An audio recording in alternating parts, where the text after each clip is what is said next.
What's going on? Jake here with Uncommon EDC. Hope you had a great weekend. I know I did. I was able to attend my local knife show, Cal Knives in Brea, California. Always a great time. I've been going for the last several years, but it's a very, very small show. It features a ton of local custom makers though, which is a lot of fun. It's hosted by a Knife Makers Association, so you also have booths selling supplies directly to other exhibitors, stuff like handle materials, blade steels, even grinders and things like that. There's a couple local retailers, including the shop that I frequent. And then as far as production companies, the only one that's really there is Protech. And that makes sense. It's right in their backyard, literally down the street for them. So it makes a lot of sense to go to this show, and always really great to see them and everyone else at this show. Now, as far as attending this year, I planned on not really spending any money at this show. I knew there was a chance I might pick up something small, but have CCKS coming up as well as a couple other non-knife shows but knife events where I'll probably be spending some money. So wanted to spend as little as possible. That plan, however, went out the window when Protech announced what they were bringing to this show. So if you follow Protech pretty closely or even just saw their SHOT Show coverage, you saw they had 2 new prototypes at SHOT Show of production models that are going to be available at the end of June or so is what they're aiming for. And so they announced they're bringing these hand-finished prototypes to Cal Knives and that they'd be available in very limited quantities. So I was super excited about that because it's such a small show. I knew that there was a pretty good chance that I'd be able to get one, if not both, and I was able to get both of them. So if the one I'm showing today isn't the one you were interested in seeing, definitely subscribe. Stay tuned for tomorrow's video where I'll be showing the automatic new model. And so wasn't sure exactly what to expect. Usually with this show, I show up about 10 minutes before the door opens, but since I was targeting something specific, I wanted to get there early. Ended up getting in line about an hour and 40 minutes before the show started. That was definitely overkill because I ended up second in line and the person in front of me wasn't even going to Protech. And so I ended up being the first person at Protech's booth when they opened the doors, which I think is kind of cool. It means that for both of these prototype models, I got the first publicly available version of these, and so that's always going to be kind of just a fun factoid. It doesn't really matter in the grand scheme of things, though. Obviously, plenty of people were able to get them, but they were very limited quantities. I think with the automatic model, they had 7 of them, if I'm not mistaken, and I have no idea what they had for the TR3, if there was more or less, but ended up getting both of them. The TR3 Integrity is exciting because it's based off of an automatic model that they've been producing, one of their flagship models actually. So I think this has been in production for 21 of the 25 years that Protech has been in business. And so if you're familiar with ergos, you knew exactly what to expect. The other reason this one's really exciting though is as far as Protech's active roster goes, they only have 3 manual models on it with this being included. So we have our Malibu and our Mordax, which are both flipper deployment, and this one's thumb stud deployment. So I was really excited about that because I do prefer a thumb stud over a flipper tab, and so really cool. But I was still on the fence of whether I was going to pick this one up. I wasn't sure if we were going to be able to grab both or if they'd both be available when I got there, but my priority was definitely on that Sinkovich Auto. And when I got there, I handled this for a second, pretty quickly made the decision to purchase it, and I'm glad I did because these sold out much faster than that Auto. I was thinking about, do I grab the Auto and then come back around to the booth after I decide? And had I done that, these were sold out very, very quickly and I wouldn't have been able to get one. So glad I ended up grabbing it. I think there's a couple reasons it sold faster than the Auto. One, the show's in California, and so with that, California, it's illegal to carry autos over 2 inches. And so there's, I think, just more comfortability with picking up a manual model, even though a lot of people do still carry autos and it's not super strictly enforced. And then the other reason, though, is that this was about half the price of that Sinkovich Auto, and so a lot less commitment in terms of picking this up, especially since it was only announced a few days ahead of the show that this would be there, so people didn't really have time to prepare for a bigger purchase.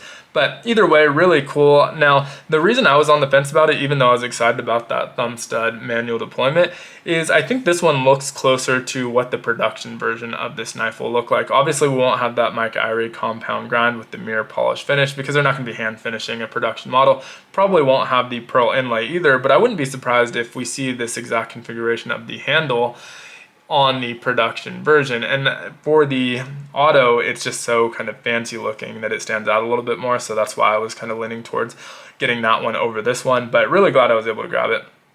Now, this one does have some decorative milling. That might change a little bit on the production version. We might see a different kind of milling pattern. It does not carry over to that non-show side, which is interesting. And we'll see with what they go with. Usually under the pocket clip, they will have this flat, even if it does end up being a textured material or milling pattern on the back here, so that that doesn't tear up your pocket clip. Now, as far as differences from the autos, there's not really a ton. Obviously, it's a manual instead of an automatic. We have our thumb stud, which isn't present on the auto because it's not needed. And then the only other real difference is our pocket clip. Now we have this mini wide deep carry pocket clip, and I'll show the slimmer one a little bit later in the video in case you're curious what that looks like. But I really like this new pocket clip design.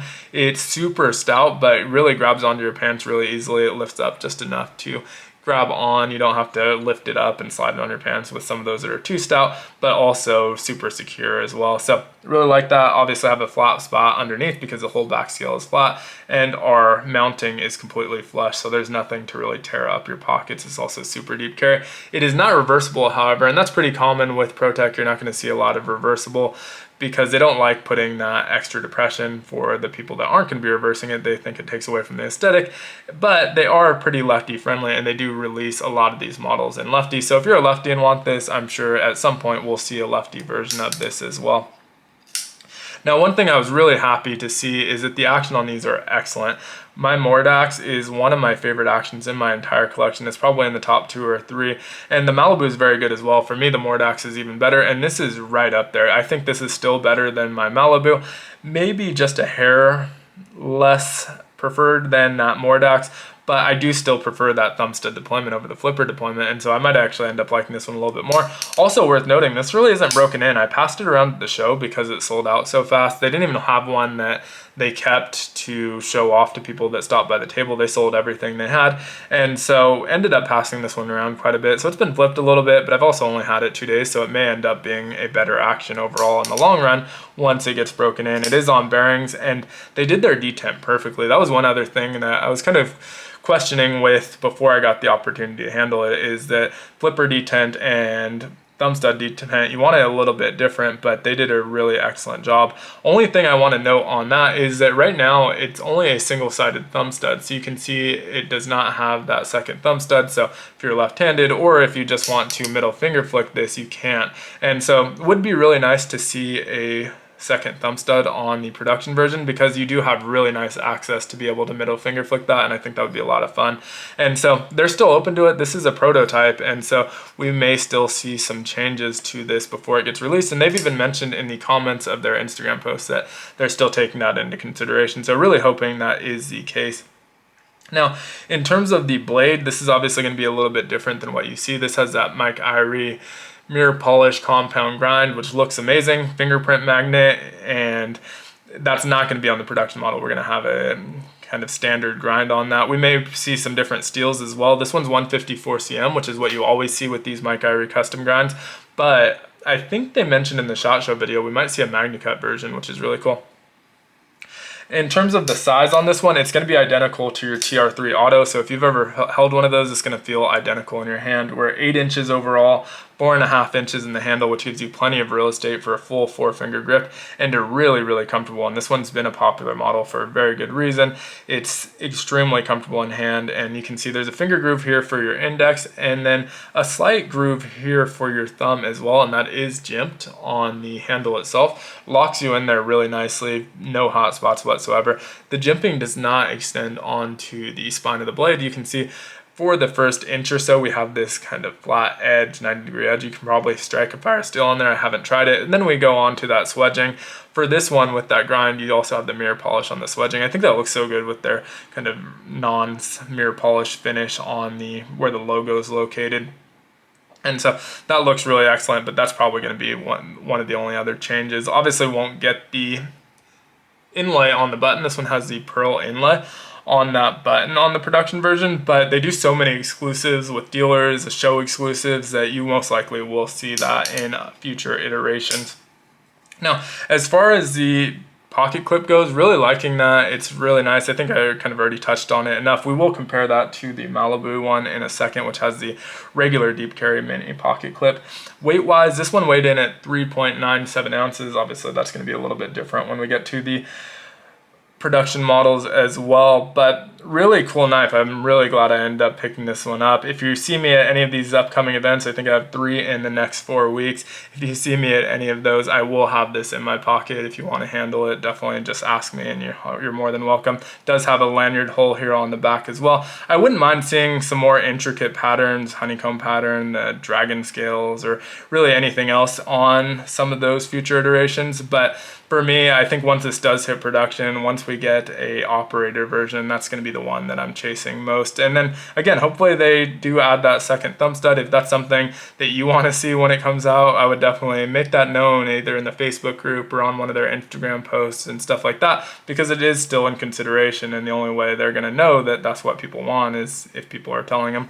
And so let's compare this to our 2 other manuals, get our box out of the way. One thing worth noting, these boxes are unlabeled because they just named the Integrity last week, and the Sinkovich Auto still does not have a name, so both of those are unlabeled. I don't know which one is which, but here we have our TR3 Integrity. Let's take a look at the Mordax first, because that's the most comparable. This one obviously is a flipper tab, has incredible action, abalone inlay instead of that mother of pearl honeycomb pattern, serialized 22 out of 50, and this one's in magna cut. But next to them side by side, you can see very similar handle shapes, also almost identical length. Both the blade length and handle length, meaning that our overall length is also pretty similar. Our cutting edge is the only where it's going to be a pretty big difference because we have such a large choil here. Finger choil, you can get up a little bit further on this one, but otherwise basically identical dimensions and very similar ergos if you're staying on the handle portion of the knife. Obviously a little bit different if you creep up into that choil. Now getting on to the Malibu, this one's a little bit more. This is just our standard Malibu. And let's actually move the Mordax out of the way, line this one up here. You can see the Malibu is a decent bit shorter, not significantly so, but the handle, the blade are both shorter, and we end up with probably close to 1 inch overall length shorter. And I did want to show off the pocket clip. This is also probably more similar to what to expect from that button on the production model, just kind of a standard plain button. But did want to show the pocket clip because this does have that mini deep carry, but it's not the wide version that they're using now. And so we'll flip over our TR3 Integrity and take a look at those side by side. So really nice upgrade. I like the bigger pocket clip. I think it looks nicer, also just a little bit wider, and grips just as nicely.